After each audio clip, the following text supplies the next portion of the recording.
People related to a psychopath. What is your creepiest story? My nephew is a crazy little person. Once, the entire family was playing hide and seek. He was around 9. He didn't like where I hid, so he flew into a rage. He tried to hurt me. I grabbed his wrist and twisted just enough to subdue him. He screamed like a maniac. I released him. He then ran into another room stating he needed his Nerf gun to shoot me because he shoots people whenever he's mad. I looked at my sister-in-law and said, "Seriously, you're okay with this?"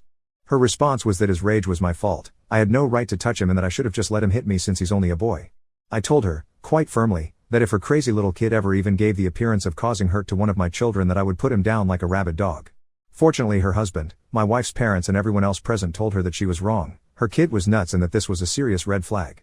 Flash forward 2 years. Kid is still crazy, but that's everyone else's problem because he's still just a boy. I'm staying at their house. Things have mostly settled from that prior incident. I wake up very early every morning. So around 4:30, I find myself awake. I don't want to get up and wake up everyone else, so I just sort of lie there and meditate. At around 5:20, the door opens. Thinking it's my kids, who were young at the time and still came to get us early, I kind of just glance up. Then I notice that it's the nephew and he's holding what appears to be an AR-15. Now, I suffer from PTSD from Iraq, so my fight or flight response is triggered. My heart is pounding and I'm basically in survival mode. I wait, I watch. He creeps past the foot of the bed, walks up to my side and raises this rifle up to point the muzzle at my face. So I figure, this is it. I'm going to pass away. Today it ends. The only goal I have for myself right now is to prevent him from harming my wife and kids. He raises it up and the muzzle is a few inches from my face. I reached up, I grabbed the muzzle and I pushed as hard as I could, sending the butt into the little kid's face. His nose is wounded, he's crying, he's screaming about how he's going to end me, how I'm finished. So now everyone is awake. Lights are flipped on and I see that it's a toy rifle made to look like an AR-15. Apparently, this little kid was planning to stick the muzzle in my face and pull the trigger to scare the crap out of me with flashing lights and electronic firearm sounds.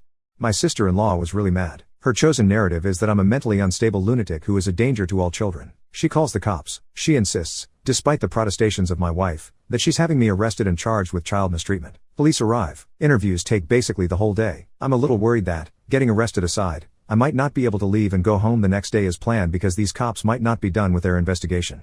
Fortunately, it didn't play out that way. See, this little kid wasn't just crazy around me. He was crazy everywhere and had been for years. The police had a file on him because the school was required to call the police every time he threatened to bring a firearm to school, which was often.